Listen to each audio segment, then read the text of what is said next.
The Coronet Little Show.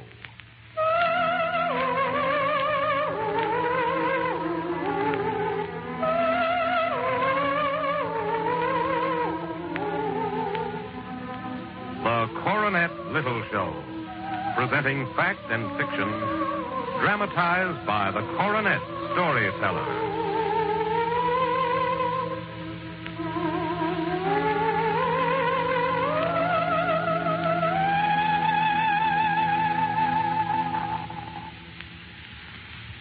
Today we are going back to a Christmas Eve in the 19th century.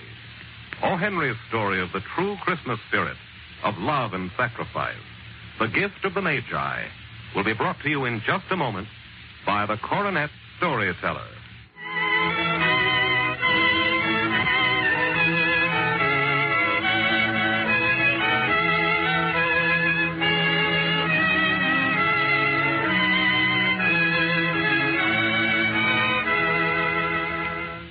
$1.87.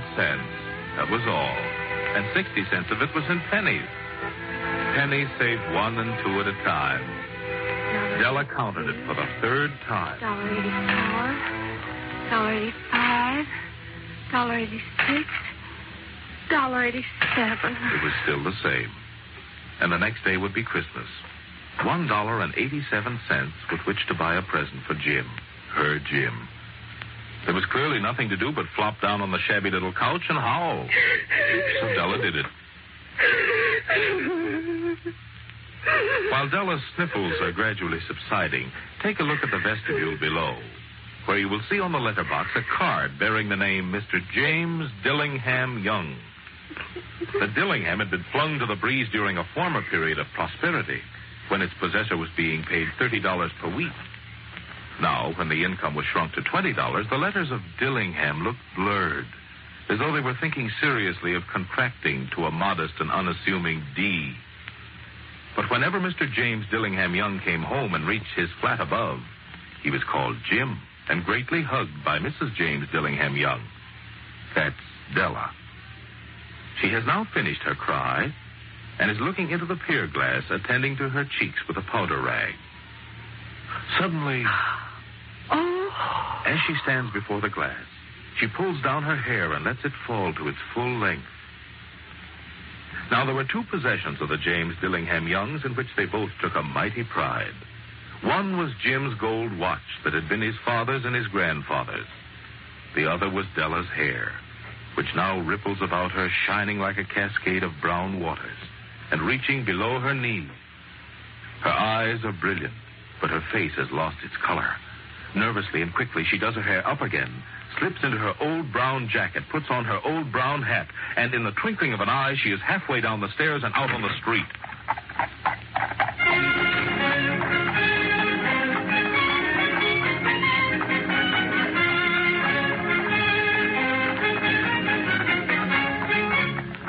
Della has a determined, almost desperate look as she sights a sign reading Madame Sofroni, hair goods of all kinds.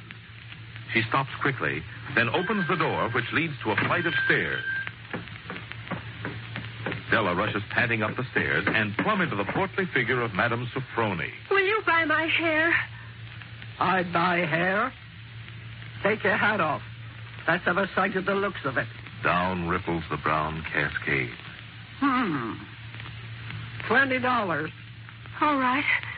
Only quickly, please.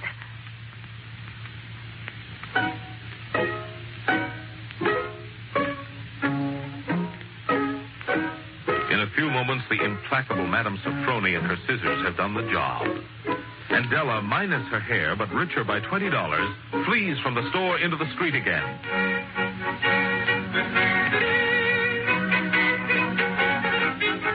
This time she's looking for a different store, a store in which to buy, not to sell. At last she finds herself in a department store in the midst of a gay holiday throng. At the jewelry counter, as she longingly handles a platinum chain, she hesitantly asks, You did say $21, didn't you?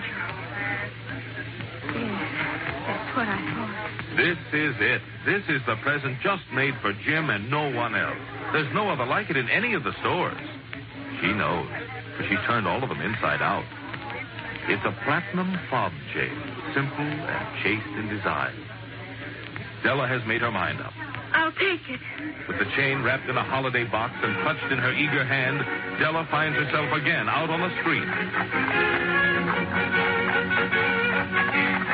But this time she is in such a rosy glow she hardly notices the other last-minute shoppers hurrying by, the street trio playing Christmas carols, the old gentleman who tries to sell her a holly wreath.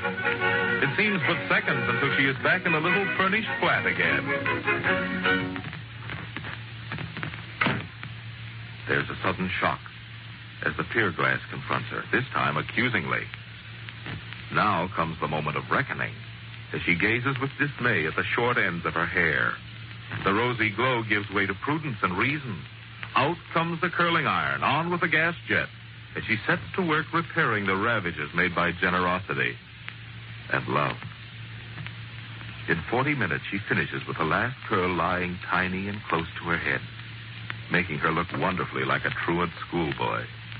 But to Della, gazing critically at herself in the pier glass, the result is anything but wonderful. If Jim doesn't kill me first, he'll say I look like a Coney Island chorus girl. But no more time for reflections, physical or mental. It's nearly 7, and Jim is never late. She sits nervously waiting for Jim. Now she hears his steps on the stair way down on the first flight. She has a habit of saying silent little prayers about the simplest everyday things. And now she whispers, Please, God, make him not mind my hair so much. Make him think I'm still pretty. The door opens, and Jim steps in and closes it. He has a smile of welcome on his face as he glances around the room for Della. But the smile freezes on his lips as he suddenly sees her sitting on the corner of the table. An expression comes into his eyes as immovable as a setter dog at the scent of quail. The expression terrifies Della, who is expecting anger, surprise, disapproval, or even horror. But not this look of... Della wriggles off the table and goes to him. Jim, darling, don't look at me that way. I had my hair cut off and sold it because I couldn't have lived through Christmas without giving you a present. It'll grow out again. You won't mind, will you? I just had to do it. My hair grows awfully fast.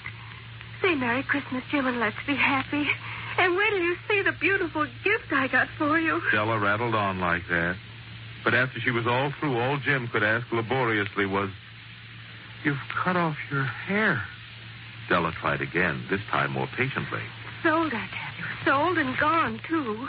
And it went for you, Jim. Maybe the hairs of my head were numbered. But nobody could ever count my love for you. Now, shall we have supper?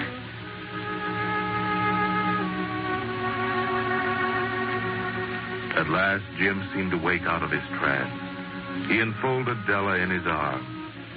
And then he carefully draws a package from his overcoat pocket and throws it on the table. Nimble fingers quickly tear open the string and paper. And then... Oh, Jim, they're beautiful. How did you know they're what I've always wanted? No. My hair. My hair. Oh, Jim, how can I wear them? There they lay. The combs. The set Della had worshipped for so long in an exclusive shop window. Pure tortoiseshell with jeweled rims. Just the shade to wear in the beautiful and vanished hair. They were expensive combs, Della knew. And her heart had craved and yearned over them without the least hope of possession. And now Della hugs them to her and looks up at Jim with dim eyes and a smile. My hair grows so fast, Jim. Then Della puts the combs down carefully, lovingly, and even more radiantly prepares to show Jim his gift. She holds it out to him eagerly on outstretched palm. The dull, precious metal gleams and glows, entirely satisfied with its own value. Isn't it a beauty, Jim? You'll have to look at the time every 15 minutes now. Give me your watch. I want to see how it looks with the chain. For answer, Jim sits down suddenly on the couch. Dell, he says, let's put our Christmas presents away and keep them a while. I sold the watch to get money to buy your combs. Now, how about supper?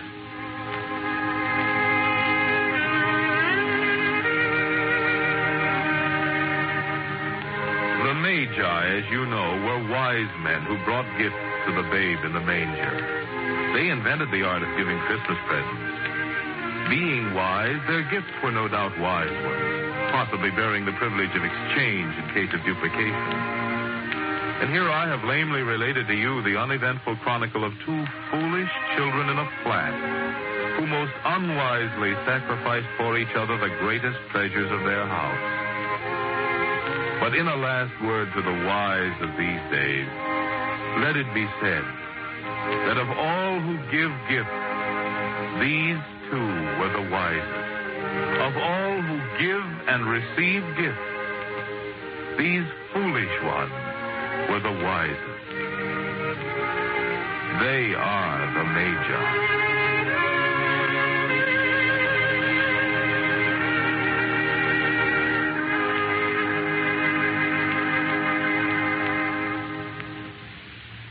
You have just heard O. Henry's Gift of the Magi, which was brought to you by your Coronet storyteller. The Gift of the Magi is just one of the many interesting stories and articles in the December issue of Coronet magazine. How much do you know about Christmas? Don't be too sure until you've taken the Merry Christmas quiz in the December issue of Coronet magazine. How many reindeer does Santa Claus drive? What is the famous Christmas opera? What well-known actor plays the role of Old Scrooge on the radio? These are 3 of the 25 questions in the Coronet Merry Christmas quiz. And now, here is your Coronet storyteller with his postscript from the pages of Coronet magazine.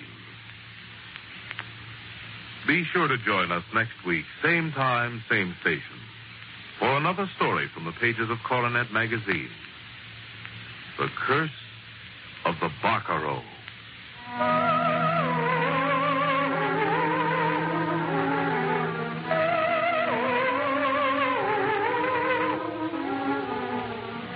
Remember, next week, The Curse of the Barcarolle, brought to you by the Coronet Storyteller on the Coronet Little Show.